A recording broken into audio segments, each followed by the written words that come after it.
Welcome to the latest word on Black News with Brittany Jones, bringing you powerful conversations. Black history is American history. American history is Black history.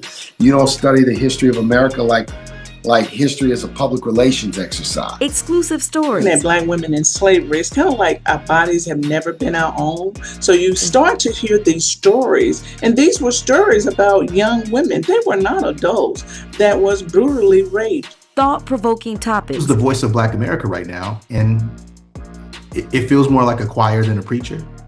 And it's a choir that's singing on different notes, not a choir that's singing in harmony. And transformative perspectives. I have learned so much about myself. Haven't we all? That inform, inspire, and ignite change. You're watching The Latest Word on Black News. And welcome back to The Latest Word on Black News. I'm your host, Brittany Jones. You know it's always so good to see you folks. Well, we've got an update for you. The Trump administration is making another round of cuts, this time targeting a program that helps underserved youth.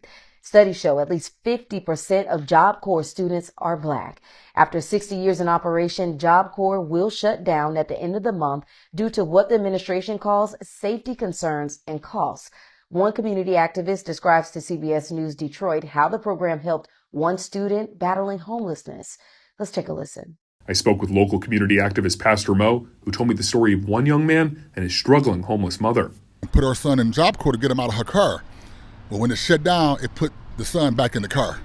And his roommate, they didn't have anybody, she's taking him in. Trying to find her house in right now. Firefighter and community advocate Bernard Taylor offers a unique take on the administration's decision. Joining me now is Bernard Taylor. Bernard, thank you so much for joining us for this very important conversation. Welcome to The Latest Word.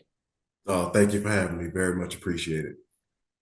Now, Bernard, I've been looking at all of these stories, right? I've been seeing people just very much distraught, teary-eyed, and really thinking about what are their next steps going to be. They don't know where they're going to go next after this really tragic situation happening with Job Corps. So, of course, we got to talk about the facts, and that's according to the Department of Labor. Job Corps they were running a $140 million deficit that was projected to jump to $213 million.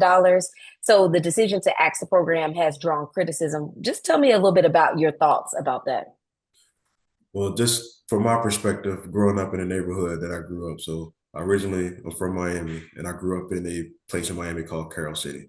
And the Job Corps was literally like right down the street from my apartment complex. Job Corps changed so many people's lives in my community and so many young people's lives in my community who had no direction. Kids who were not necessarily bad in high school, but high school just wasn't for them. The traditional ways of learning, the traditional education, it didn't fit their needs. So Job Corps was a way for them to still seek that education that they need while also providing them with skills to be able to learn a trade or get a job that can help them be a productive member of the community. And also, a big thing with Job Corps is serviced a lot of homeless kids, a lot of homeless youth. You can actually stay on campus, get your education. You had a place to stay, you had food to eat, etc. So it helped the homeless population.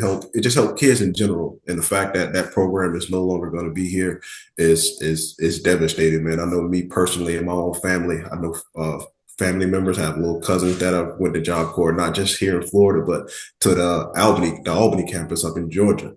And, I had my own little cousin. He was kind of wayward, not figuring out, just trying to figure out life. And he went up to Job Corps, and I just saw the difference in how he was able to get back on track. So I'm thankful for, what that program and what that has done for my family personally, and everyone that I knew in the community that it served and it needed. So it's absolutely terrible that it's happening.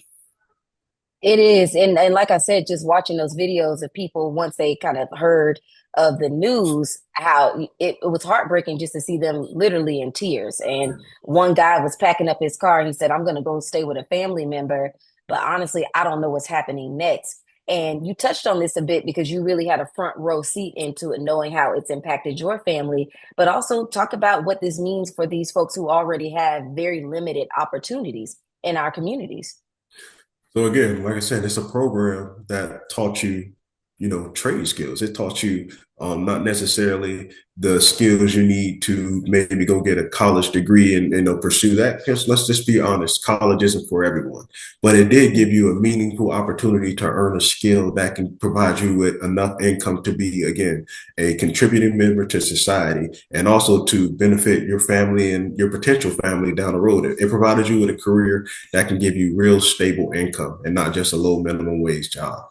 And again, the fact that that's being torn away from kids who already have nothing. You think about a homeless child, you think about an orphan that has hit Job Corps, and that was a light for them. That was a light at the end of the tunnel. And now you're talking about just snatching it away from people who are already feeling defeated at times, and now you just kicking them while they're down. Right. It's a level of cruelty that shouldn't exist in society. But again, it does. And I understand the facts of the case. I understand the budget deficit.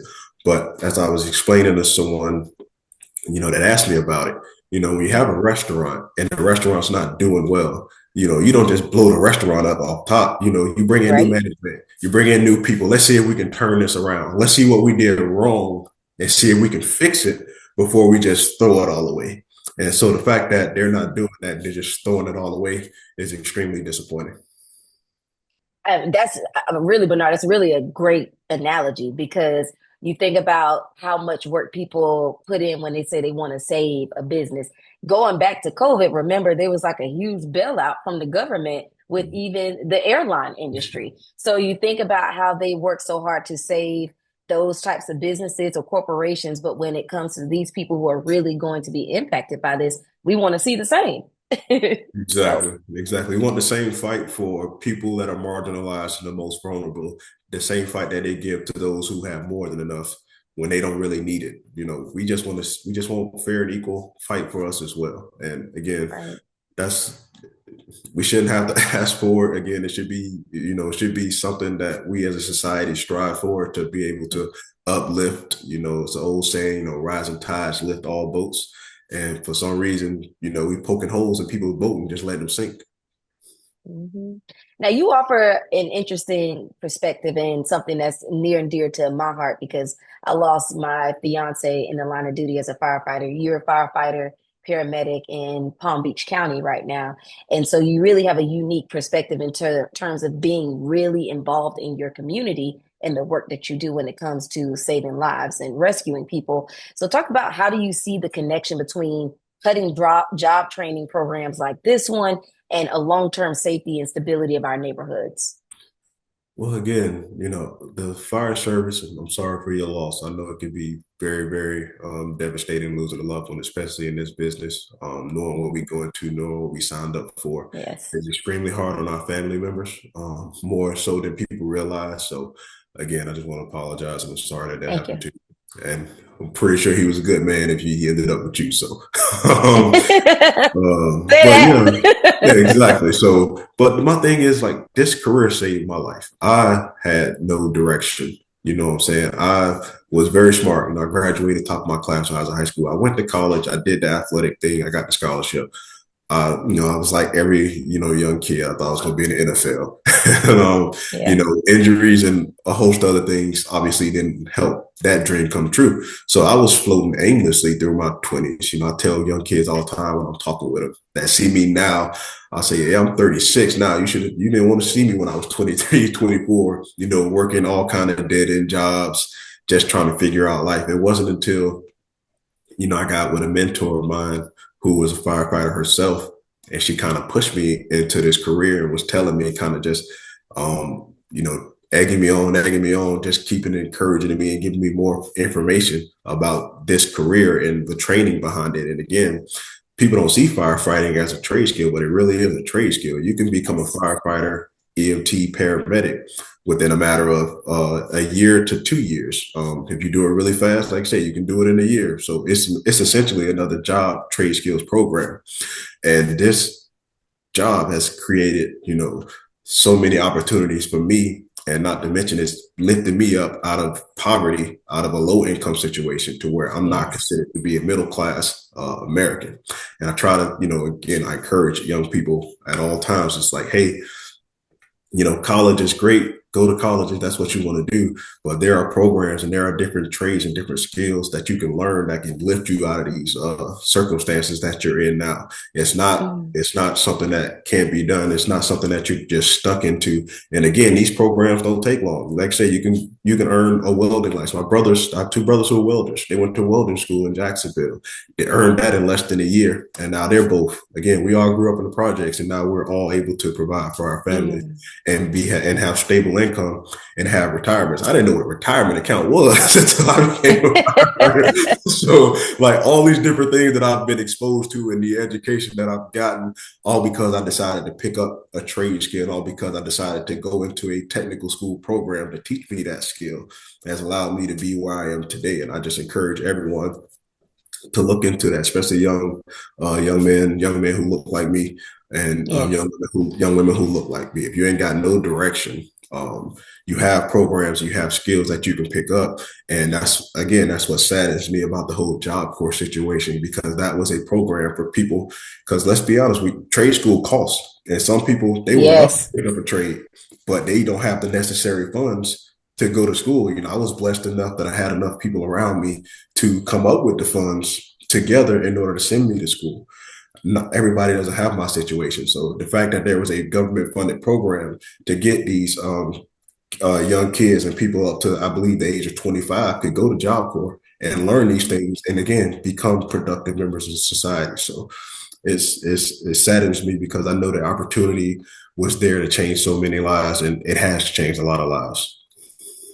Yeah, such good points there. And for you, 6 years and within a couple of departments, right? 6 years in the fire service.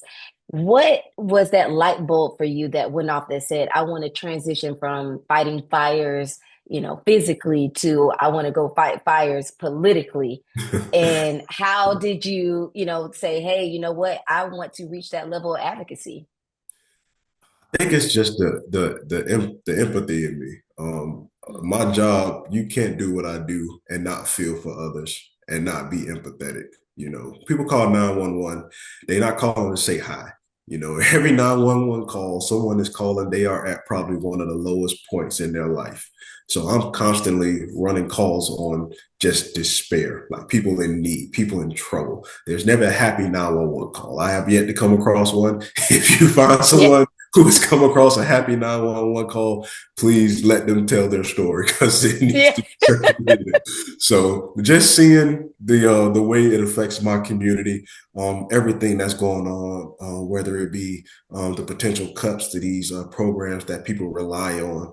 Like, you gotta understand, in my community, I run on a lot of elderly people, and a lot of elderly people are terrified of losing their health care, because that's all they have. A lot of them, all they have is their health care and their social security checks. Anything happens to those two things, you're talking about potentially making these elderly people who work their entire life to get to these social safety nets. Now you're talking about them being homeless. Or let's say they have a family. Now you're talking about a burden going on to those family members, because now they incur a cost. You have to pay for this new person in your house that you have to take care of. And if they needed 24-hour health care or whatever they was getting at a potential nursing home, you have to either come out of your pocket to pay for that nurse, or one of you or somebody in the family has to not work so they can take care of that elderly person. And I hear stories like that in the back of the ambulance. I'm talking with patients, and these are the things that they discuss back there. It's like being scared, being afraid. Some of them not even want to go to the hospital, even though they need to, because they are so afraid of the bills. The ambulance costs, the healthcare costs. They say, I can't pay it. I can't pay it. I can't afford to have the debt. Well, I say, well, you can't afford not to be able to breathe either. So we got to get you over there. Like, we worry about the money stuff later, but the fact that comes up before you call 911, it creates potentially worse situations. Well, rather, if you would have, felt comfortable about your health care, you could have maybe seen your primary physician, and a problem that could have been weeded out at a minor level became a major problem, and now you're incurring medical debt and a trip to the hospital. So things like that open my eyes. Also, again, growing up the way that I did, I grew up in poverty. I grew up at the low income section of the scale. My mom was a single mom who raised 5 of us. I tell people, they talk about how all these people that don't deserve to be on Medicaid, food stamps and all that stuff. And I was like, you guys really don't know how hard it is to get Medicaid and food stamps. Like my mother had 5 kids, worked at, grocery store, made $26,000 a year, and they told her she made too much to get on Medicaid and food stamps. At $26,000 a year, she made too much money. So, when I hear these talking points, I was like, oh, I say, y'all ain't never been on these programs. You don't really know anything about these programs. If you feel like there's just an abundance, if you feel like it's 14 million people just stealing from these programs, that lets me know that you grew up in an area of privilege that I didn't. And you were never or never knew anybody who was a part or benefited from these programs. So that was another thing. And then just all the vitriol, all the negativity from this past election from the Republican side. My wife, who's of Creole descent, I took that very personally when they were talking about, the whole Haitian immigrant thing. And again, my mother's getting ready to retire, and the fact that she might not have the programs that she worked her entire life to get into. And I just feel like there's no one to fight for us regular people. I think everybody that is in or have been in these positions for decades now, they're a little bit detached from the average person and detached from reality. They don't get out of the beltway in Washington, D.C. to really know what's going on in the rest of the world. So I figured it was time for someone who actually, wants to help people and serve people and actually be a representative for the people to go up there and give it a shot.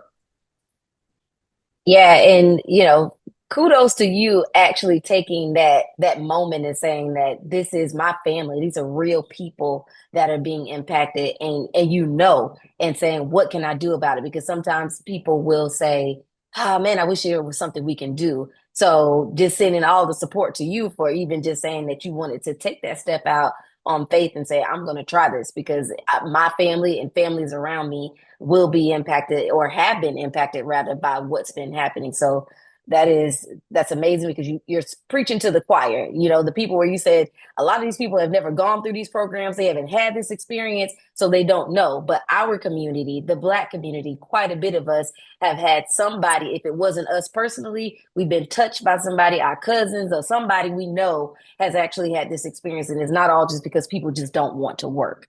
So, and to that point, so going back to Job Corps, even with the Department of Labor, right now they said they are actually helping people. They're collaborating with state and local workforce agencies to really assist current students who are affected by the closure. But for parents in the community who are watching this, what should they actually be telling their teenagers who are actually counting on Job Corps as their next step? Because there were so many people that said, whether it was a waiting list to get in, we knew that this was something important that these folks needed. Well, so over the past couple of days, I have seen and heard about different programs across different states. So what I would tell parents now is to do their best to kind of research other programs and other government programs that are similar to Job Corps, not necessarily to the same effect, but there are different ways to be able to achieve the same goals that Job Corps would have helped them achieve. However, at the same time, again, it's not on a big enough scale. You know what I'm saying? It's not like they have the resources that the federal government have.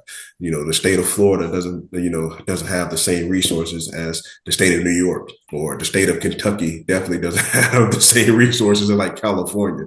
So what might work in California, what program might be out there for students that were similar to Job Corps, don't have that kind of money in some of the poorest states. And they depend on these, federal programs to help, get these kids to where they need to be. So again, I would just tell parents while at this time, depending on where you live, if there are any other programs that can be of assistance. If there are no programs, you need to be talking with your local government. You need to be talking with your state representatives. You need to be talking with your congressman, your senate, everyone. You need to call and express your concern. If you don't, take up and show concern for the things that are happening in your community, they're going to continue to do whatever they want to do because there's not enough of an opposition. There's not enough of an uproar. There's not enough of people, saying, hey, you guys need to fix this, or we'll get somebody in there that will fix it. So again, it is up to us. It is up to all of our communities to, we got to sound the alarm like, hey, we ain't gonna stand for this. If we just let, things go by, it's just, it's just another day or whatever, they took away Job Corps. Like, they're just going to continue ripping stuff away until, they touch a nerve. And by the time they touch one of your nerves, you don't realize how much you've lost along the way. So even if this program doesn't affect you, even if this program, you don't know anybody that's been involved in it, again, they're going to keep pulling and pulling. It's like, that one piece of string, you get a piece of string on your shirt that's kind of hanging off and you just like, yes, nah, can't mess up my outfit, but you start pulling on it and now your shirt done on wild. Now you done destroyed your, you know what I'm saying? So they're going to keep pulling and pulling and pulling. It's our job to cut that string right then and there and be like, nah, we can't have this. We gotta make our voices heard. And again, that starts, talking with your local government, all the way up to your state government, all the way up to the federal government. So put pressure on everyone to try to, get these programs and keep these things running like they need to be so they can help those of us in the community. Yes, I love that. I'm snapping to all of the analogies you have today because they're perfect for people to understand. But I want to ask you this too, Bernard, as a young brother, like doing the thing you are, like I mentioned already, firefighter-paramedic, and then also running for office. How does that represent for young Black guys and Black females coming behind you? Like, how does that instill in them that they can do something that's bigger than the neighborhoods that they came from? Well, it's again, I spent the past like 4 or 5 years building such a platform across these different social media outlets, with my jokes and my nonsense. I felt it was irresponsible for me to not use the influence that I've gained over these years to actually, again, be an example, show people that look like me in my community, like, hey, there are ways to do things. There are ways to get out. There are different people that are trying to make life better for you and trying to be an example for you to look up to. And, I had a quote that I always looked at whenever I was in school or even when I started to get into the fire service. It was just like, I just want to inspire one person. If one person says, you know what, I saw what you was doing and I said, you know what, I can do that too. And over the years, it's been way more than one person. It's not a week that goes by I don't get someone messaging me like, hey, I love your videos. I was thinking about becoming an EMT. What's the process? Wow. Or it's like, hey, man, I see you're a firefighter, man.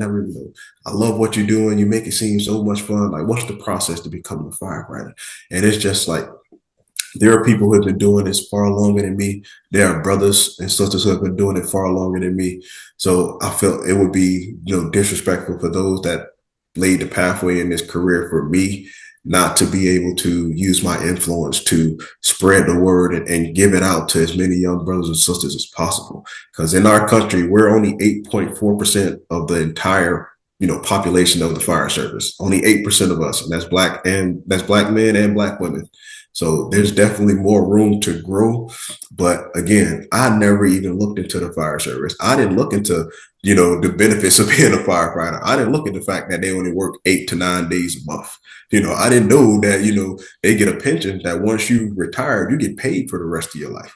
You know what I'm saying? Mm-hmm. I didn't look into all those things. And I was like, hold on. That's why they don't tell us, because this is the best kept secret in the world. I'm pretty sure if most people found out, about this and the salary and all these other different benefits, it would probably be a whole lot more of us trying to, break the door down. Awesome. Well, Bernard, thank you so much for the service that you do. Continue with that. And then also just, we look forward to following you on the campaign trail because we know that that's going to be a lot of work for you. And for us, it's not even about the politics on what side of the aisle you're on. It's really about the people and the work that our leaders are doing to make sure that they're taking care of our community. And when things like this happen, like what's happened with Job Corps, who's going to stand up for them? So that's what's important to us. Exactly. And again, man, I just want to thank you guys for having me on. And again, many thanks to our friend Bernard Taylor for joining us here on the latest word on Black News. And of course, if you've enjoyed this episode, we love to hear how Job Corps has made a positive impact on you or someone you know. Like and share your story in the comments, and don't forget to subscribe if you haven't already. We want to thank you for watching the latest word on Black News. I'm Brittany Jones, your host, and until next time, take care.